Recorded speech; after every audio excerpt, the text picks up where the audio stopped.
तो नमस्कार दोस्तों, एक बार फिर से आप सभी का स्वागत है आपके अपने ही चैनल आशीष स्टडी 450 में। तो दोस्तों, आज के इस वीडियो में हम क्लास 10th यानी मैट्रिक परीक्षा 2019 एग्जाम में पूछे हुए साइंस पेपर का सब्जेक्टिव क्वेश्चन का सॉल्यूशन कर रहे हैं।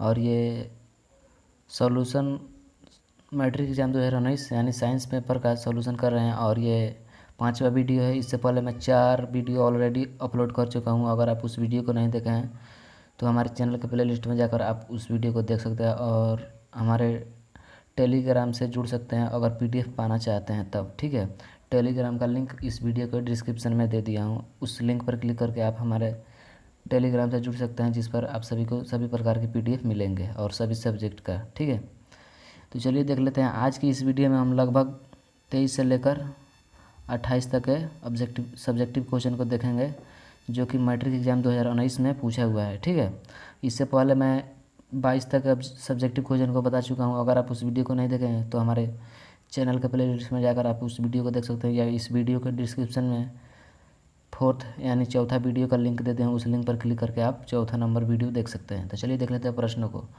को देखने से पहले आपसे छोटा सा रिक्वेस्ट है कि अगर आप इस चैनल पर पहली बार विजिट किए तो इस चैनल को सब्सक्राइब करें और बेल आइकन को जरूर दबाएं, और यह वीडियो आपको अच्छा लगे तो एक लाइक ज़रूर करें। तो चलिए देख लेते हैं क्वेश्चन को।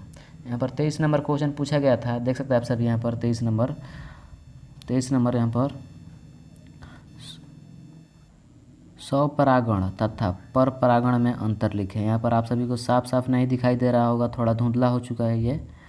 100 परागण तथा पर परागण में अंतर लिखें, ये 2 अंक का है। ठीक है, उसके बाद 24 नंबर क्वेश्चन बोला गया है, जैविक आवर्धन से आप क्या समझते हैं। ये भी 2019 सेट ए में पूछा हुआ सब्जेक्टिव क्वेश्चन है। और ये 25 नंबर क्वेश्चन बोला जा रहा है, अपने विद्यालय को पर्यानुकूलित बनाने के लिए 2 सुझाव दें। उसके बाद 26 नंबर क्वेश्चन पूछा गया है, पादप में भोजन स्थानांतरण कैसे होता है। ठीक है, पादप में भोजन स्थानांतरण कैसे होता है। तो चलिए देख लेते हैं और आंसर को और क्वेश्चन को।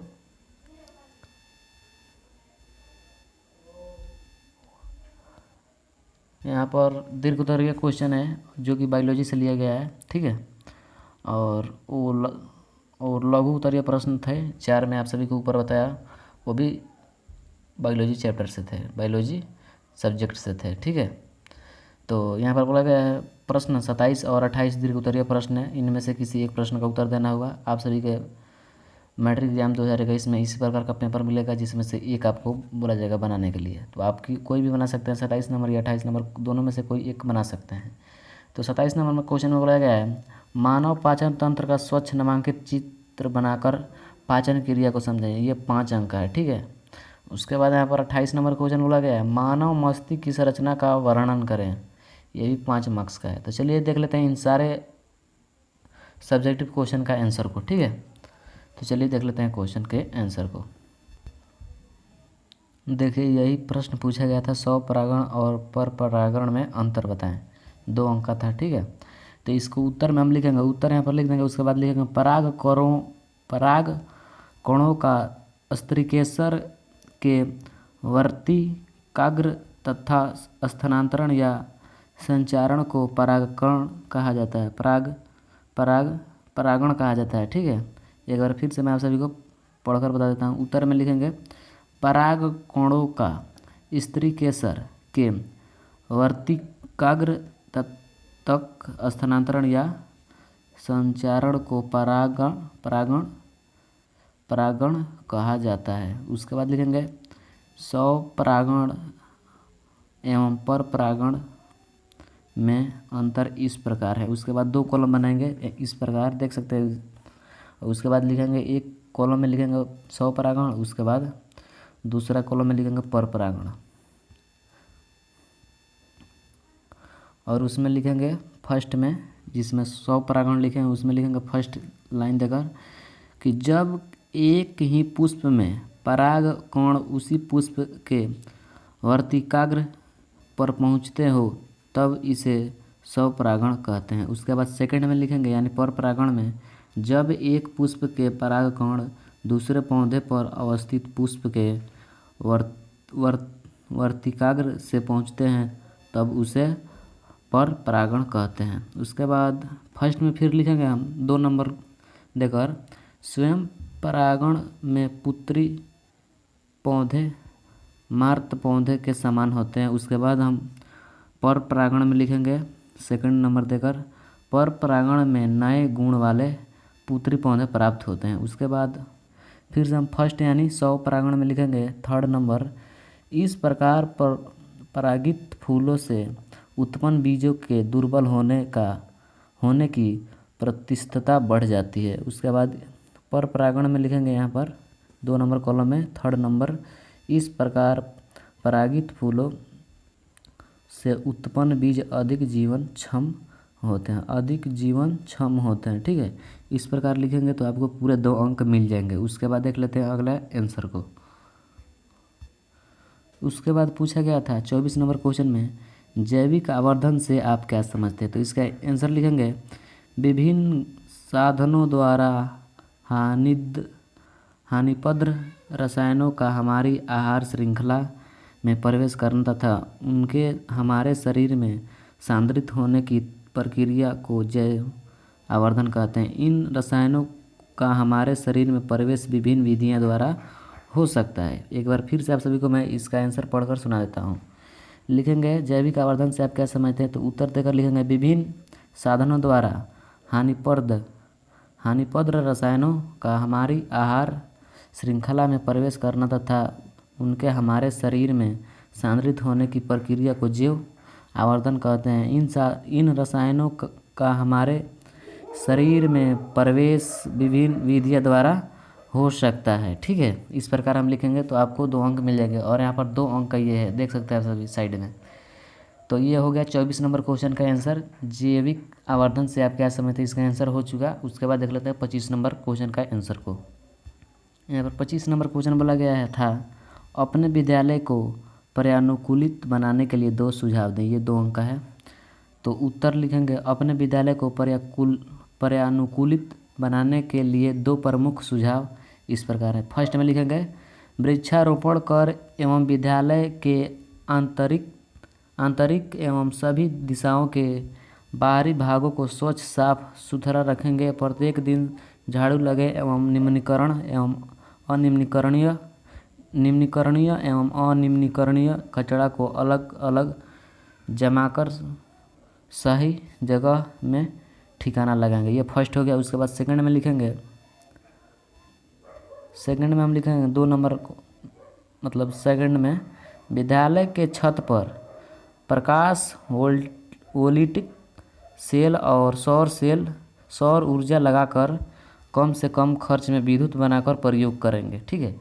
इस प्रकार लिख दीजिएगा तो आपको ये भी 2 अंक पूरे मिल जाएंगे, ठीक है। तो ये हो गया 25 नंबर क्वेश्चन का आंसर। अब देख लेते हैं 26 नंबर क्वेश्चन का आंसर को। वीडियो लंबा हो जाएगा इसलिए मैं आप सभी को ज़्यादा टाइम नहीं दे पा रहा हूँ, ठीक है। इसलिए मैं आप सभी से क्षमा मांगना चाहता हूँ। और यहाँ पर 26 नंबर क्वेश्चन पूछा गया था 2019 मैट्रिक परीक्षा में, पादप में भोजन स्थानांतरण कैसे होता है, ठीक है। ये 2 अंक का यहाँ पर देख सकते हैं साइड में। तो लिखेंगे उत्तर, हरी पत्तियाँ प्रकाश संश्लेषण क्रिया द्वारा अपना भोजन तैयार करती है, वहाँ से भोजन को पादप के अन्य भागों में भेजा जाता है। प्रकाश संश्लेषण के विलय उत्पादों का वहन स्थानांतरण कहलाता है, ठीक है, स्थानांतरण कहलाता है। यह कार्य संवहन ऊतक के फ्लोएम नामक भाग के द्वारा संपादित होता है। फ्लोएम इसके अतिरिक्त अमीनो अम्ल तथा अन्य पदार्थों का परिवहन भी करता है। ये पदार्थ विशेष रूप से जड़ के भंडारण अंगों, फलों, बीजों और वृद्धि वाले अंगों में लाए जाते हैं। भोजन तथा अन्य पदार्थ का स्थानांतरण संलग्न साथी, और देख लेते हैं क्या दिया गया है इसमें, संलग्न साथी कोशिका की सहायता से चालनी नलिका में ऊपरीमुखी तथा अधोमुखी दोनों दिशाओं में होती है। इस प्रकार आप सभी दे देंगे, इतना आंसर आप सभी लिख देंगे अपने मैट्रिक एग्जाम 2021 में। अगर ये प्रश्न आए तो आपको पूरे 2 अंक मिल जाएंगे। उसके बाद चलते हैं अगला क्वेश्चन के आंसर को देख लेते हैं, ठीक है। अगर आप सभी को इसका PDF चाहिए तो हमारे टेलीग्राम से जुड़ सकते हैं, या टेलीग्राम पर सर्च करें आशीष स्टडी 450, उस प्रकार भी जुड़ सकते हैं, या टेलीग्राम का लिंक इस वीडियो के डिस्क्रिप्शन में दे दिया हूँ, उस लिंक पर क्लिक करके आप सीधे टेलीग्राम में ज्वाइन हो सकते हैं अगर आप सभी को पीडीएफ चाहिए तो। यहाँ पर 27 नंबर क्वेश्चन पूछा गया था उसमें मैट्रिक एग्जाम 2019 में, मानव पाचन तंत्र का स्वच्छ नामांकित चित्र बनाकर पाचन क्रिया को समझाएं। ये प्रश्न 5 अंक का है और इसमें पूछा गया प्रश्न संख्या 27 और 28 दीर्घ उत्तरीय प्रश्न है, इनमें से किसी एक प्रश्न का उत्तर दें। ठीक है, आपको एक प्रश्न बनाना है, या तो ये बनाएं या तो 28 नंबर बनाएं। तो चलिए मैं दोनों क्वेश्चन को बता देता हूँ। हालांकि थोड़ा वीडियो लंबा होगा इसलिए मैं आप सभी को ज़्यादा टाइम नहीं दे पा रहा हूँ, एक बार ही मैं आप सभी इसे नोट करते चलिएगा अपने कॉपी में। तो लिखेंगे हम उत्तर में, मनुष्य की पाचन क्रिया निम्नलिखित चरणों में विभिन्न अंगों में पूर्ण होती है। मनुष्य की पाचन क्रिया निम्नलिखित चरणों में विभिन्न अंगों में पूर्ण होती है, यानी पूरा होता है। ठीक है, उसके बाद अगले आंसर को देख लेते हैं। उसके बाद यहाँ पर फर्स्ट में लिखेंगे हम मुखगुआ, यानी मुखगुआ यानी मुँह। मुखगुआ को यहाँ मुख कहते हैं। ठीक है, अपना मुँह को मुखगुआ कहते हैं। उसके बाद लिखेंगे मनुष्य मुख के द्वार भोजन ग्रहण करता है, यानी अपने मुंह से हम अपने भोजन को ग्रहण करते हैं। ठीक है, उसके बाद लिखेंगे मुख में स्थित दांत भोजन के कणों को चबाते हैं, जिससे भोज्य पदार्थ छोटे छोटे कणों में विभक्त हो जाते हैं, और लार ग्रंथियों से निकली लार भोजन में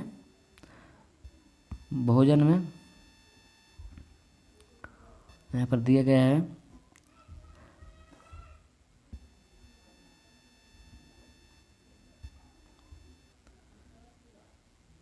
भोजन में अच्छी तरह से मिल जाती है। और आप सभी को इस प्रकार का डायग्राम बनाना होगा। ठीक है, इसके लिए मैं अलग से वीडियो बनाऊंगा, क्योंकि आप सभी को इसमें डायग्राम बनाना नहीं आएगा, तो एक वीडियो इसके लिए मैं सेपरेट वीडियो लाऊंगा। इसलिए मैं आपसे बोल रहा हूँ कि अगर आप इस चैनल पर पहली बार विजिट किए तो इस चैनल को सब्सक्राइब करें और घंटा को ज़रूर दबाएँ। और मैं एक ऐसा वीडियो लाऊंगा जो कि आप सभी आसानी से एकदम बना सकोगे मानव शरीर का पाचन तंत्र। ठीक है, जो ये डायग्राम यहाँ पर खींचा गया है इसका, मैं इसका एक सेपरेट वीडियो बनाऊंगा जो कि आप सभी इजीली इसे बना सकते हैं, यानी ड्रॉ कर सकते होंगे। तो चलिए हम इन सभी को यहाँ पर नामकरण भी करना होगा आप सभी को, तब जाकर पूरे अंक 5 अंक आपको मिलेंगे। ठीक है, ये कोमल तालु है, उसके बाद मुख है, उसके बाद ओधोलिका तथा लार ग्रंथि, उसके बाद श्वासनाली, उसके बाद पित्ताशय, उसके यकृत, अग्नाशय, इधर ग्रसनी, एपिग्लॉटिक्स। ठीक है, इस प्रकार आप सभी को नामकरण करना होगा सारे अंग को। तो चलिए हम देख लेते हैं परिभाषाओं को, कि परिभाषाओं को क्या लिखेंगे। आप सभी परिभाषाओं को याद कर लीजिएगा, इसलिए क्योंकि परिभाषा से 3 अंक मिलते हैं और डायग्राम से 2 अंक, पूरे 5 अंक आपको इस प्रश्न में मिलेंगे। उसके बाद हम लिखेंगे यहाँ पर, लार में उपस्थित एंजाइम भोज्य पदार्थ में उपस्थित मंड को शर्करा में बदल देता है। लार भोजन को लसदार, चिकना और देख लेते हैं आगे के आंसर को, चिकना और लुगदीदार बना देती है, जिससे भोजन ग्रसिका द्वारा आसानी से आमाशय में पहुंच जाता है। इस प्रकार लिख देंगे। ठीक है, फर्स्ट देकर उसके बाद सेकंड, ये डायग्राम आपको ज़रूर बनाना होगा। ठीक है, तभी आपको इससे 2 अंक मिलते हैं, और जो मैं अभी परिभाषा के रूप में बोल रहा हूँ इससे आपको 3 अंक मिलेंगे। कुल मिलाकर 5 अंक पूरे मिल जाएंगे अगर आप इस प्रकार ड्रॉ बना देते हैं और इस प्रकार परिभाषा को लिख कर आते हैं। तो ये ड्रॉ बनाना बहुत इजीली है, मैं इसके लिए एक सेपरेट वीडियो बनाऊंगा। ठीक है, आप सभी इजीली ड्रॉ कर सकते हैं इस पाचन तंत्र को। तो चलिए सेकंड नंबर में क्या बोला जा रहा है इसको देख लेते हैं। यहाँ पर सेकंड नंबर में बोला जा रहा है, आमाशय में भोजन अब आमाशय में पहुँचता है, वहाँ भोजन का मंथन होता है, जिससे भोजन छोटे छोटे कणों में टूट जाता है। भोजन में HCl यानी हाइड्रोक्लोरिक अम्ल। ठीक है, इस HCl का मतलब होता है हाइड्रोक्लोरिक अम्ल। उसके बाद लिखेंगे माध्यम को अम्लीय बनाता है। उसके बाद तथा भोजन को सड़ने से रोकता है, और आमाशयी पाचक रस में उपस्थित एंजाइम प्रोटीन को छोटे छोटे अणुओं में तोड़ देता है। उसके बाद थर्ड में लिखेंगे हम ग्रहणी में आमाशय में पाचन के बाद भोजन ग्रहणी में पहुंचता है। यकृत से आयापित रस भोजन से अभिक्रिया कर वसा का पायसीकरण करता है। भोजन का माध्यम क्षारीय बनाता है, जिससे अग्न्याशय में आए पाचक रस में उपस्थित एंजाइम क्रियाशील हो जाते हैं। उसके बाद चलते हैं 4th नंबर में हम क्या लिखेंगे आप सभी को बता देना चाहता हूँ। तो यहाँ पर लिखेंगे उसी में क्या 3rd नंबर का यहाँ पर भी है, इससे भोजन में उपस्थित प्रोटीन, कार्बोहाइड्रेट एवं वसा पच जाते हैं। ठीक है, इस प्रकार लिख देंगे। उसके बाद चौथा हम देगा नहीं, 4th लिख कर उसमें हम लिखेंगे क्षुदांत्र में ग्रहणी में पाचन के बाद जब भोजन क्षुदांत्र में पहुंचता है तो वहां आंत्र रस में उपस्थित एंजाइम बचे हुए अपचित प्रोटीन, कार्बोहाइड्रेट तथा वसा का पाचन कर देते हैं। आंत की विलाई द्वारा पचे हुए भोजन का अवशोषण कर लिया जाता है। अवशोषित भोजन रक्त में पहुंचा दिया जाता है। उसके बाद 5 नंबर में हम लिखेंगे, यानी लास्ट में 5 नंबर में, बड़ी आंत में क्षुदांत्र में पाचन एवं अवशोषण के बाद भोजन बड़ी आंत में पहुंचता है। वहां पर अतिरिक्त जल का अवशोषण कर लिया जाता है। बड़ी आंत में भोजन का पाचन नहीं होता। भोजन का अपशिष्ट एकत्रित हो समय समय पर मलद्वार से बाहर निकाल दिया जाता है। इस प्रकार आप लिख देंगे तो पूरे 5 अंक मिल जाएंगे। उसके बाद हम देख लेते हैं 28 नंबर यानी लास्ट सब्जेक्टिव क्वेश्चन को देख लेते हैं। मैट्रिक परीक्षा 2019 में क्वेश्चन पूछा हुआ है, सारे ये क्वेश्चन पूछे गए थे और मैं 19 सभी प्रश्नों का इस वीडियो में आंसर आप सभी को सॉल्व करा रहा हूँ। ठीक है, तो यहाँ पर बोला जा रहा है 28 नंबर क्वेश्चन, मानव मस्तिष्क की संरचना का वर्णन करें। ये भी 5 अंक है। ठीक है, तो लिखेंगे उत्तर में, मनुष्य के केंद्रीय तंत्रिका तंत्र में मस्तिष्क और मेरुज्जु दोनों भाग सम्मिलित हैं। उसके बाद क में लिखेंगे, मस्तिष्क के 3 भाग होते हैं। फर्स्ट में लिखेंगे अग्र मस्तिष्क, उसके बाद सेकंड में लिखेंगे मध्य मस्तिष्क, उसके बाद थर्ड में लिखेंगे पश्चय मस्तिष्क। ठीक है, उसके बाद यहाँ पर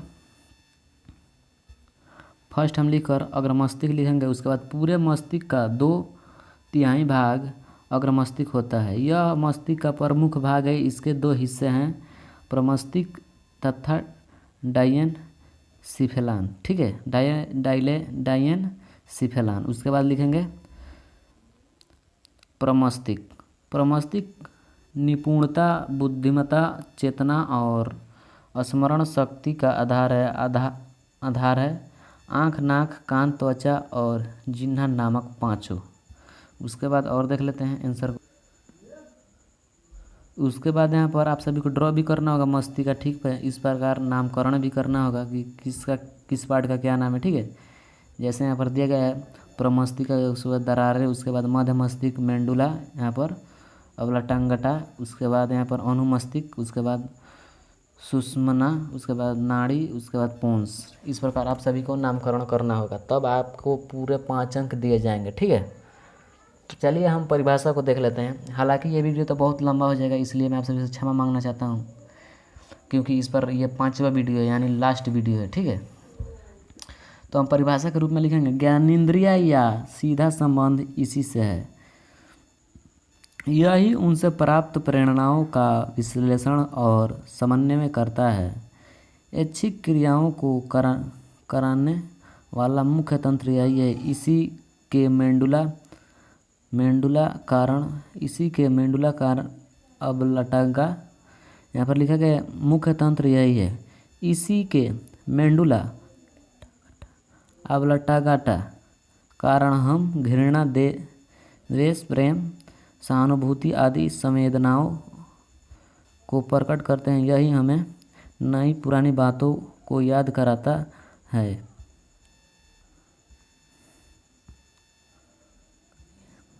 यहाँ पर नई पुरानी बातों को याद कराता है या भूला देता है। यह बाहर से भरा और भीतर से सफ़ेद होता है। प्रमस्तिष्क में 2 गोलार्ध होते हैं, जिन्हें सेरिब्रल गोलार्ध कहते हैं। इनमें गहरी दरारें होती है जो इसे विभिन्न 4 भागों में बांट देती है। उसके बाद ए में लिखेंगे अग्रपाली को कार्य को लिखेंगे हम। इसके द्वारा मांसपेशियों पर नियंत्रण रखा जाता है। यह ऐच्छिक पेशियों की क्रियाओं का आधार है। उसके बाद बी में लिखेंगे पेराइटल पाली। उसके बाद लिखेंगे इसका कार्य को, इसका संबंध संवेदनाओं से होता है। स्पर्श, गंध, तापमान, दर्द आदि संवेदनाओं को अनुभव कराने वाला यही भाग होता है। उसके बाद सी देकर उसमें लिखेंगे टेम्पोरल पाली। इसको हम कार्य को देख लेते हैं। यहाँ पर सी में लिखेंगे टेम्पोरल पाली। उसके बाद इसका कार्य को लिखेंगे इसका संबंध सुनने। यहाँ पर लिखेंगे सी में टेम्पोरल पाली। उसके बाद इसके कार्य को लिखेंगे इसका संबंध सुनने से है। हम इसकी सहायता से विभिन्न ध्वनियाँ, यानी ध्वनि मतलब आवाज़ होती है, ठीक है, ध्वनियाँ सुन पाते हैं और उनमें भेद कर सकते हैं। उसके बाद डी में लिखेंगे ऑक्सीपिटल, ठीक है, इस प्रकार हम लिखेंगे ऑक्सीपिटल, ठीक है। डी में ऑप्शन डी में लिखेंगे ऑक्सीपिटल पाली। डी में ऑक्सीपिटल पाली लिखकर हम इसका कार्य को लिखेंगे इस संबंध दृष्टि से, यानी दृष्टि मतलब आँख होता है, ठीक है, दृष्टि है। इसका संबंध दृष्टि से है, यानी हमारे आँख से है। यह दृश्य संवेदनाओं को ग्रहण करता है, यानी हमें देखने की अनुभूति देता है। उसके बाद यहाँ पर लिखेंगे डायेनसिफेलान, ठीक है, डायेनसिफेलान।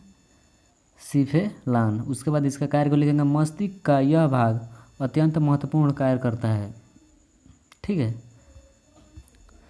कार्य करता है, देख सकते हैं आप सभी। यहाँ पर लिखेंगे डायेनसिफेलान मस्तिष्क का यह भाग अत्यंत महत्वपूर्ण कार्य करता है। इसमें उपस्थित थैलेमस दर्द, ठंडा, गर्म, चुभन, जलन आदि का एहसास कराता है। उसके बाद इस भाग में उपस्थित हाइपोथैलेमस भूख, प्यास, घृणा, प्यार, ताप आदि पर नियंत्रण करता है। यही भाग वसा और कार्बोहाइड्रेट्स के अपापचय का नियंत्रण करता है, ठीक है, इस प्रकार लिख देंगे। उसके बाद यहाँ पर हम लिखेंगे अगर मस्तिष्क के कार्य, फर्स्ट में लिखेंगे यह सभी संवेदी अंगों के संदेशों को प्राप्त करता है। सेकंड में लिखेंगे यह सभी पेशियों, ग्रंथियों, अंगों को उचित कार्यवाही का आदेश देता है। थर्ड में लिखेंगे यह उद्दीपनों और क्रियाओं के बीच संतुलन स्थापित करता है। और फोर्थ में लिखेंगे यह पिछले अनुभव और स्मृतियों के आधार पर व्यवहार में परिवर्तन लाता है। 5 नंबर यानी 5 में लिखेंगे यह सभी सूचनाओं और ज्ञान को प्राप्त कर उनका संग्रह करता है। उसके बाद हम सेकंड में लिखेंगे मध्य मस्तिष्क 2 भागों में बंटा होता है, बारपोरा, क्वाड्रिजेमिनो, ठीक है, क्वाड्रिजेमिना। उसके बाद लिखेंगे और सेरिब्रल। उसके बाद पेंडकल, बारपोरा क्वाड्रिजेमिना में 4 ठोस पिंड होते हैं, पर सेरिब्रल पेंडकल में अनेक तंतु होते हैं। उसके बाद थर्ड में लिखेंगे हम यहाँ पर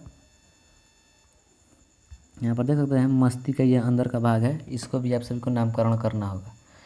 थर्ड में लिखेंगे पश्च मस्तिष्क, इसे अनुमस्तिष्क भी कहते हैं। इसका रचना करने वाले मेडुला ऑब्लांगेटा तथा सेरिबेलम है। सेरिबेलम की रचना बहुत जटिल है, यह ठोस होता है, यह प्रमस्तिका के बिल्कुल नीचे होता है। यह गतियों का ठीक प्रकार से नियंत्रण करता है। हमारा चालन, दौड़ना, उठना, बैठना, नाचना आदि इसी के द्वारा नियंत्रित होता है। मस्तिष्क के पीछे के त्रिभुजाकार भाग को मेडुला, और देख लेते हैं यहाँ पर बोला जा रहा है मस्तिष्क के पीछे के त्रिभुजाकार भाग को मेडुला ऑब्लांगेटा कहते हैं। यह दृश्य की धड़कन, श्वसन, पाचन आदि अनैच्छिक क्रियाओं को नियंत्रित करता है। तो दोस्तों आज के इस वीडियो में साइंस सब्जेक्ट का मैं पूरा सब्जेक्टिव क्वेश्चन को करा चुका हूँ। ये 5वां वीडियो है, ठीक है। अगर आप इससे पहले के वीडियो को नहीं देखें तो हमारे चैनल के प्लेलिस्ट में जाकर आप सभी वीडियो को देख सकते हैं, या इस वीडियो के डिस्क्रिप्शन में उसका लिंक दे दिया, उस लिंक पर क्लिक करके आप सभी वीडियो को देख सकते हैं। तो दोस्तों ये था मैट्रिक एग्ज़ाम 2019 में पूछा हुआ साइंस सब्जेक्ट से जितना भी सब्जेक्टिव था, मैं उन सारे सब्जेक्टिव को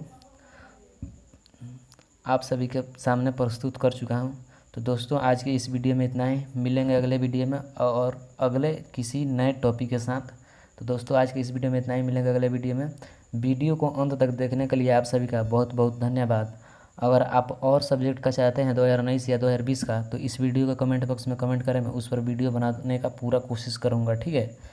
तो दोस्तों आज की इस वीडियो में इतना ही, मिलेंगे अगले वीडियो में। वीडियो को अंत तक देखने के लिए आप सभी का बहुत बहुत धन्यवाद। बाप रे साला, ये गर्मी आता है।